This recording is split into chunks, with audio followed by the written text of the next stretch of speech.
कर्मचारी मानक पई खुशी खबर आसी जाइछि।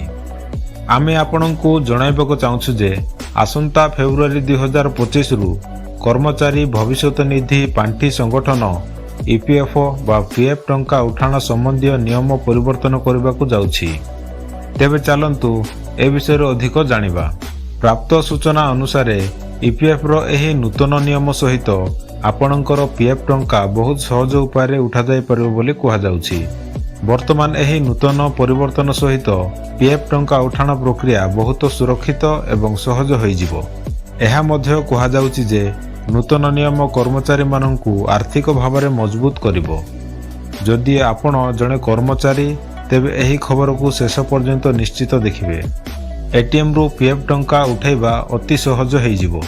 गणमाध्यम रिपोर्ट अनुसार कहा जाइछि जे कर्मचारी भविष्य निधि पांठी संगठन ईपीएफओ एक नूतन एटीएम कार्ड तैयारी करुछि, जहा माध्यम रे कर्मचारी माने सेमानंकर पीएफ टंका अति सहज रे उठाई पारिबे।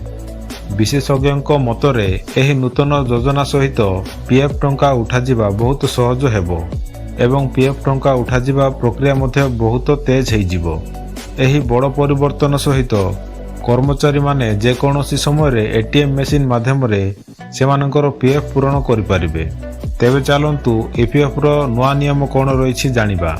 बंधुगण, आपण माने समस्त जानिछंती जे ए पर्यंत कर्मचारीक दरमा ठारू केवल 15,000 टंकार पीएफ कटा जाउथिला, किंतु नूतन नियम अनुसार जदि आपणकर दरमा 1 लाख टंका हुए तेबे आपणक दरमार 24% अर्थात 24,000 टंका पीएफ कटा जिवो, जहाकू कर्मचारी तांको जरूरीकालीन परिस्थिति रे एटीएम माध्यम रे उठाई पारिबे। आपणको जणाइबाक चाहूछु जे तथ्य अनुसार दाबी करा जाउछि ईपीएफ समस्त कंपनी को 31 जनवरी 2025 पर्यंत सरकारी पोर्टाल रे दरमा डॉक्यूमेंट अपलोड करने को निर्देश दिया जाइछि। कहा जाउछि जे एही प्रक्रिया सहित अधिक पेंशन पाई आवेदन रो शीघ्र समाधान हेबो। वीडियोटी शेष पर्यंत देखुथिबारु आपण माननकु धन्यवाद। वीडियोटी भलो लागिथिले लाइक करिवे एवं शेयर करिवे। देखा हेबो नेक्स्ट वीडियो रे। से पर्यंत नमस्कार, जय हिंद।